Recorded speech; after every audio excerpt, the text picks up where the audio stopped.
Joining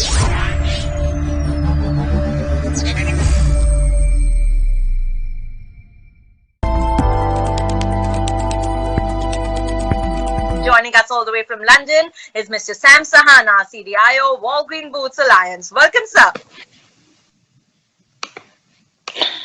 Thank you, Isha. Good afternoon, ladies and gentlemen. I wanted to begin by thanking Economic Times for the kind invitation to address you all today. I feel honored, privileged, and most of all, deeply humbled by the august company. I guess one should start with imagining a world beyond this terrible pandemic. This needs courage and imagination, as this pandemic has blighted all our lives and caused such untold misery, human and economic losses across the world. Over 1.5 million people have died worldwide. But there is more than hope now, and things are going to improve. The Pfizer-BioNTech vaccine was approved by the UK regulator yesterday and is expected to be administered to people in the UK from early next week. And we have seen some great innovations during the adversity. Digital feedback from the first vaccine tests and administrations and digital concierge at pharmacy stores world round are just some examples. As terrible as the last year has been, there is no question that the pandemic has served to accelerate many-fold digital innovation in the pharma and health space. Let us first start with investment. In the first half of 2020, digital health investment was up 19% over the same period in 2019, exceeding $9 billion US. In spite of the market turmoil created by COVID, these are stunning numbers. These figures are from the investment firm Startup Health. No surprises about the winners. AI, genomics, and telemedicine have seen a huge surge in investment. Investment has been given fillip by the success of recent startups.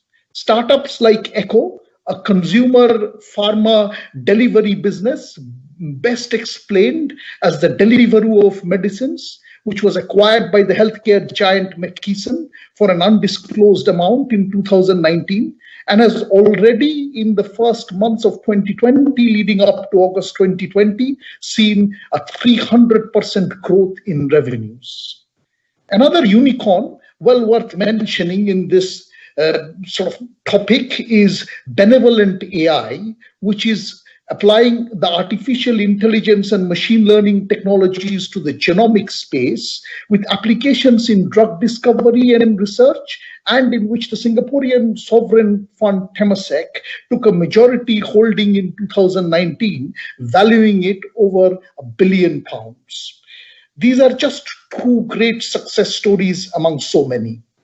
Of course, the role being played by national health agencies across the world in heralding this digital acceleration cannot be underestimated.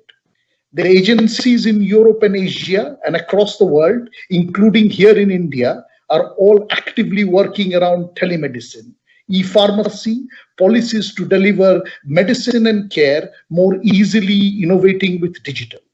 McKinsey forecasts India will save $10 billion per annum by 2025 through telemedicine adoption alone. The impact on patient experiences and patient outcomes will, without doubt, be much more extensive, enabling timely treatment with wider reach than ever before, saving and certainly transforming lives.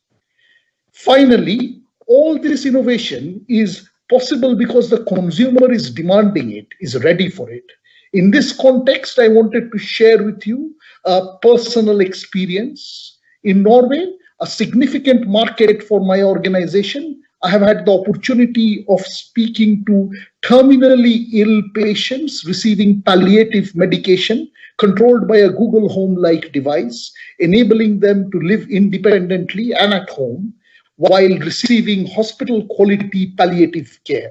Several of them told me they are never going back to the old model of palliative care delivery and cannot imagine what their lives would have been like during the pandemic without this innovation. That is in my mind the sure sign of the digital acceleration that the world will witness in the months and years to come in our industry.